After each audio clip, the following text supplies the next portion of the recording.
Anda kembali bersama Kompas Pagi, Saudara. Tempat sampah terpanjang di dunia ternyata ada di Indonesia, tepatnya di Kali Ciliwung. Julukan satir ini mencerminkan kondisi sungai di Indonesia yang masih sangat memprihatinkan. Dan untuk membahas masalah ini yang juga bertepatan dengan Hari Sungai yang jatuh pada hari ini, kita sudah bersama Ketua Ciliwung Institute Sudirman Asun dan staf program daerah tangkapan air Forest Watch Indonesia atau FWI Haryanto. Selamat pagi Pak Hari dan selamat pagi Pak Sudirman. Namun sebelumnya kita sudah tersambung dengan Direktur Sungai dan Pantai Kementerian Pekerjaan Umum Pitoyo Subandrio yang sedang berada di Bendungan Waiela Maluku Tengah yang jebol pada Kamis lalu. Selamat pagi Pak Pitoyo. Selamat pagi Bang Dirman. Selamat pagi Pak Pitoyo, apa kabar? Baik. Ya baik, kita ke Pak Pitoyo terlebih dahulu. Pak Pitoyo, apa temuan dari Kementerian Pekerjaan Umum terkait jebolnya Bendungan Alam Waiela ini Pak Pitoyo? Bendungan Waiela ini adalah satu contoh pengelolaan bencana terbaik di Indonesia. Nanti semuanya bisa belajar ke sini. Jadi sejak terjadi longsoran di Sungai Waiela di puncak itu, kita sudah kelola dengan baik bersama BNPB dan masyarakat. Bendungannya kita buat pelimpah darurat, masyarakatnya kita bawa ke atas, kita suruh melihat, kemudian kita sadarkan dan kita adakan latihan-latihan.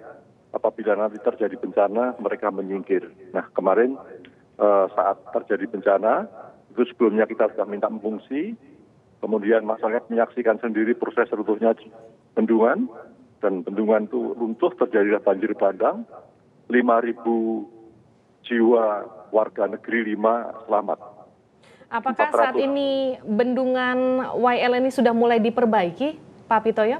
Begini, Bendungan Waiela itu bendungan yang terjadi karena gempa bumi, kemudian tebing gunungnya longsor menutup sungai. Jadi itu bendungan alam, tidak dibuat manusia, tapi Tuhan yang buat, sama dengan Danau Sentani di Papua. Kemudian karena kemarin curah hujannya luar biasa, saya sendiri di sini 1,5 hari itu mengalami tidak ada waktu jeda untuk hujan mereda. Jadi hujan kira-kira sampai 6 bulan, setengah tahun itu turun dalam waktu 2 hari di sini. Ya, lalu apa yang dilakukan saat ini Pak untuk mencegah kejadian ini terulang? Apakah akan dibangun spillway atau ada rencana lain? Itu sudah sebentar, itu sudah hanyut, sudah tidak ada bendungan kembali menjadi sungai. Kita akan kelola sungainya, kita tidak akan buat bendungan karena itu tempat sangat berbahaya, seperti menyimpan bom di atas, kemudian di bawahnya pemukiman. Kita akan normalisir sungainya, dan 470 rumah yang hanyut akan kita bangun kembali. Sekarang Kepala BNPB ke sini, nanti Bapak Menteri PU datang, dan alhamdulillah ya dengan bersatunya pemimpin masyarakat, kemudian ulama di sini disosialisasikan, tidak ada korbannya. Karena nggak ada korban, nggak ada TV yang mau datang ini. Jadi apakah hal tersebut akan mengubah tata ruang di sana, Pak Pitoyo? Tidak. Nanti mereka kembali bermukim di sana lagi. Karena kemarin itu kejadian alam, itu bisa terjadi di tempat-tempat lain seperti di Sumatera dan sebagainya. Cuma nanti daerah-daerah kami minta untuk datang ke sini, belajar ke sini bagaimana mengelola bencana.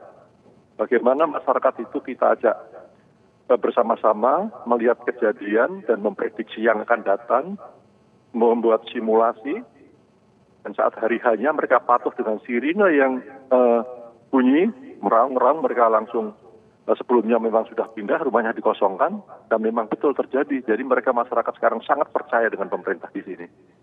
Baik Pak Pitoyo, ada 5.000 warga Waiela yang mengungsi. Apakah sudah ada alternatif untuk tempat mereka mengungsi yang lebih layak? Karena saya dengar di sana tempat pengungsian pun masih belum cukup memadai untuk menampung ribuan pengungsi di sana. Anda kan cuma mendengar, saya melihat, ya. Jadi di sini sudah ada pengungsian yang layak, maka nggak disiarkan. Sebentar lagi tenda-tenda akan berdiri semua, mereka bisa mengungsi ke tetangga dan sebagainya. Karena memang jauh-jauh sebelumnya kita persiapkan itu. Kemudian nanti setelah ini kita akan dirikan rumah-rumah untuk mereka. Pemerintah akan membangunkan rumah untuk 470 rumah yang hanyut. Dan di sini juga bersih sekali karena material rumah itu hanyut semua ke laut. Itu ada di bibir pantai. Jadi pekerjaan pembersihan itu hanya membersihkan lumpur-lumpur saja, sehingga pembangunan rumah akan lebih cepat lagi dibangun. Baik, Pak Pitoyo, apakah akan ada relokasi atau malah akan membangun rumah warga di tempat yang sudah hancur? Bagaimana, Pak Pitoyo? Tadi malam saya berbicara dengan gubernur, juga dengan kepala BNPB. Nggak ada masalah, mereka kita mungkinkan kembali di kampung mereka yang lama. Itu lantai-lantai pondasinya masih ada, mereka masih bisa mengenali, oh rumah saya dulu di sini, saya di sini. Kalau kita ikuti kemauan mereka, dan itu baik ya. Kalau kita sendiri berupaya merelokasi malah bikin kacau ya. Mereka tinggal kembali di rumahnya aja, nggak ada masalah gitu. Baik, terima kasih Pak Pitoyo telah bergabung bersama kami di Kompas Pagi.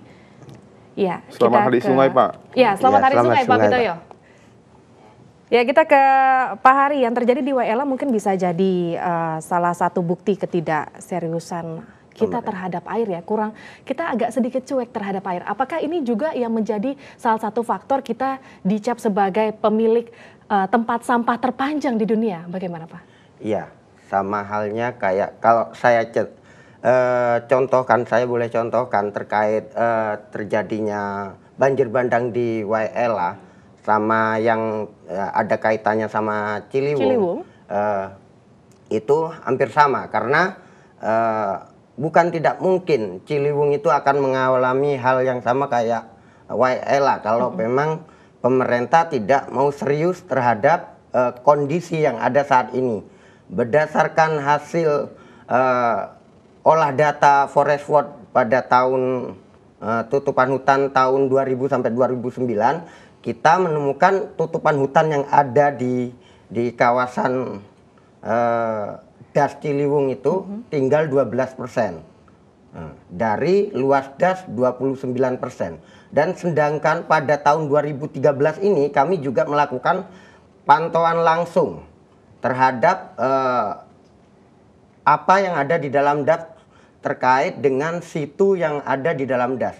Dan situ itu pun menurut data BBWS yang ada di dalam das Ciliwung itu berkisar 20. Padahal itu lebih dari hasil temuan kami, Forest Watch Indonesia menemukan ada 22 setu dan kondisinya itu sangat dangkal dan 4 rawa. Padahal itu butuh perbaikan dan tindakan yang konkret dari pemerintah. Kondisi situ itu sendiri dipenuhi dengan sampah, tak ubahnya Sungai Ciliwung. Jadi kurang ada perhatian di sana ya? Iya. Pak Hari, begitu banyaknya limbah yang masuk ke Sungai Ciliwung dari mulai limbah rumah tangga sampai limbah industri, lebih dominan mana? Kalau limbah rumah tangga sama industri, kalau di Setu itu lebih banyak limbah rumah tangga dan alih fungsi Setu terhadap perubahan yang terjadi pada kondisi yang awalnya lebih luas, sekarang malah menyempit. Baik, kita ke Pak Sudirman. Pak Sudirman, menurut Anda seperti apa kondisi Sungai Ciliwung saat ini? Apakah sudah begitu sangat memprihatinkannya? Ya, kita lihat sendiri dari hasil Ciliwung selama ini banjir. Itu ya bisa indikator bahwa kondisi dasnya memang sudah buruk. Mulai dari tutupan hutan di hulu, sempadan-sempadan yang alih fungsi jadi komplek perumahan. Contoh kasusnya yang banyak terdapat di Depok, sekitar 12 komplek perumahan itu menguasai sepadan sungai untuk daerah pembangunan. Dan kami sangat prihatin. Mungkin harus ada langkah konkret kita di PP 38 2011 ini. Di situ dijelaskan bahwa harus ada pelindungan sepadan sungai itu untuk tutupan vegetasi. Jadi ada perubahan alih fungsi di sana, daerah resapan sungai dibangun perumahan ya di daerah-daerah resapan itu ya, Pak Sudirman. Lalu ada 13 sungai yang melintasi Jakarta. Menurut Anda bagaimana penanganannya saat ini? Apakah sudah cukup baikkah pemerintah menangani 13 anak sungai itu? Kami masih melihat pemerintah ini masih cenderung ke orientasinya pembangunan fisik. Seperti pembangunan turap, pembangunan pintu air dan sebagainya. Kami mengharapkan pemerintah itu lebih serius buat pembangunan manusianya. Kurang ada pemeliharaan di sana dengan baik begitu ya? Iya, manusia maksudnya warga-warganya ada edukasi, ada fasilitas pembuangan sampah, ada aturan main yang jelas tentang pembangunan pembangunan bangunan, terus yang lain itu seperti tata ruang, RT RW, kita masih kurang sekali, yang harusnya 30%, 9%. Jadi semua beban itu mengalir jatuh di Ciliwung. Jadi menurut Pak Sudirman masih kurang adanya edukasi dari pemerintah terhadap untuk membangun kesadaran warga untuk memelihara sungai itu sendiri ya? Iya. Dan memang masih mereka minim fasilitas, kita nggak bisa ngelarang kalau kita nggak ada jalan keluar buat masyarakat.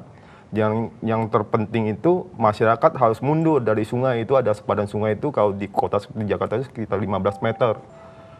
Jadi kalau memang bangunan dekat sungai itu memang pasti permasalahannya nyampah.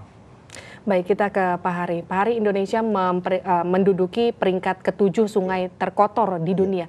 Lalu bagaimana peran masyarakat dalam melestarikan sungai? Jawabannya sesaat lagi kami tahan, masih akan kembali bersama dialog mengenai Hari Sungai. Tetaplah bersama kami di Kompas Pagi.